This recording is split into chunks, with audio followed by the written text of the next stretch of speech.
everybody, and welcome back to a brand new video today where, well, we're just a couple of days away from a brand new episode of Doctor Who, and of course it is the return of the Judoon to the series.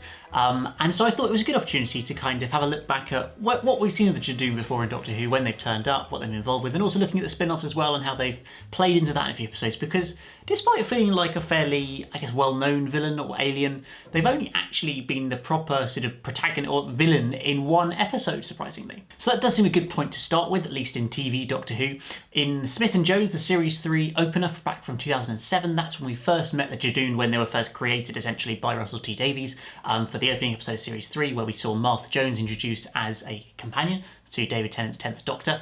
And we see the Judoon are this sort of space police, essentially, because everything in space has to have a version that's the same on Earth. Like, we've got the police, then we have the space police in the rhino-like Judoon that we see introduced in this episode, who turn up on basically searching for a fugitive alien, which is kind of, I guess, similar to what we're expecting from this coming episode.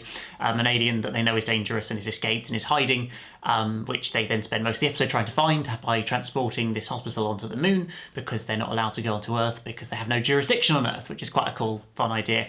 And obviously it poses questions in regards to this upcoming episode, because normally they're essentially not allowed to interfere with Earth.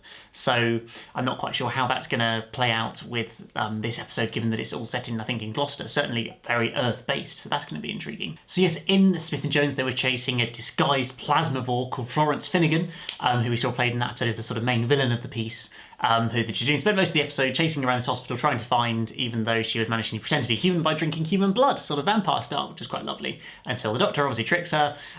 She gets found out, she gets shot by the Judoon, they send the hospital back to Earth, and it's all happy days again.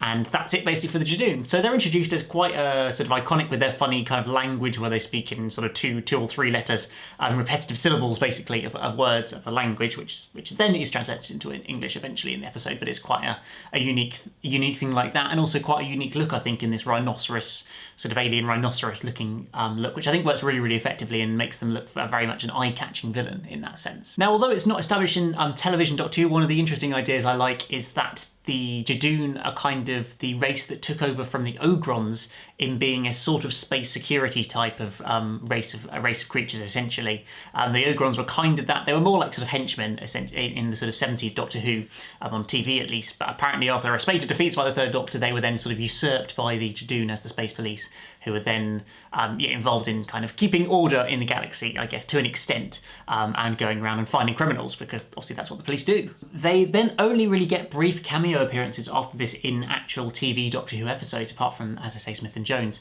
So they turn up again briefly in The Stolen Earth, the first part of the finale of Series 4, when the Doctor and Donna turn up on the Shadow Proclamation, or go to the Shadow Proclamation and wanting to find out about all these planets that are disappearing and things like that. And the Judoon are there in some form, some role. We're not quite sure whether they're sort of meant to be security or they've got some work to do there or whatever.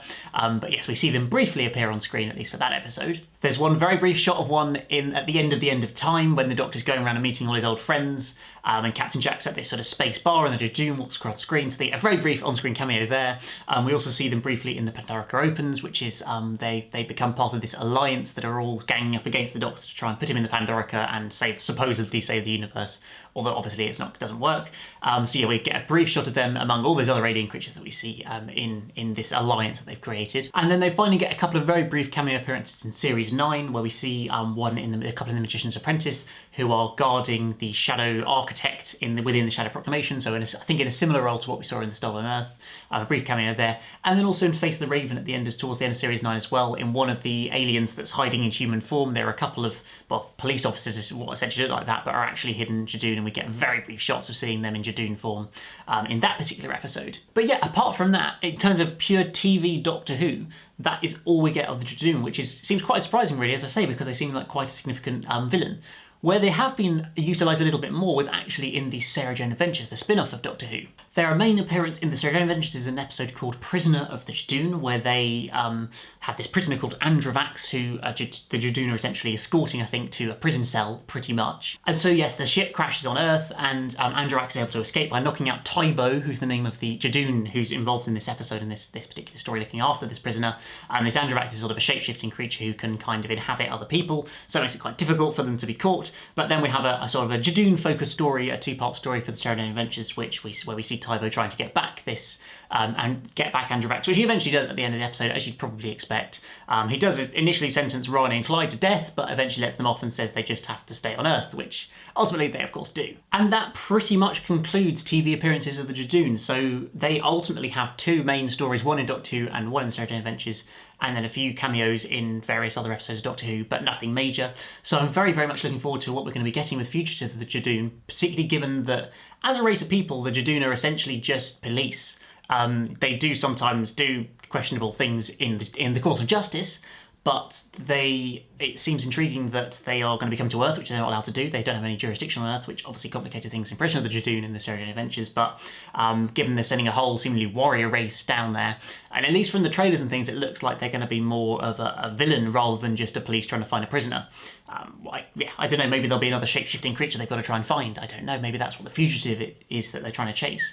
But yeah, I'm very intrigued to see what sort of story they're going to write and play out for this, for a way to bring the Judoon back. But certainly I think it's nice to bring back aliens like this, ones where they've had a couple of stories and so they're kind of somewhat memorable, but it also feels like they haven't been exhausted of all ideas. They aren't a one-episode character, one-episode monster or alien. They do have other things you can do with them, but they also haven't been done so many times, like say the Daleks or the Cybermen, that it's very, very hard to come up with something new to do for a story with them and as characters. So yeah, I think it's going to be very, very interesting to see what this story is all about, really. But I hope you guys have enjoyed a very brief little history and overview of the Judoon in Doctor Who. I mean, ultimately there isn't that much to say because they haven't actually done that much on the screen. There's obviously there's more stuff written in books and audio and comics and stuff like that, but I didn't really want to go into that so much because it opens up a whole world and avenue of different things which are probably not quite as relevant, shall we say. So I thought just focus on that, and I hope you guys have enjoyed this little timeline. But apart from that, that's just about it from this video. So do let me know in the comments below what you're looking forward to about the Judoon in this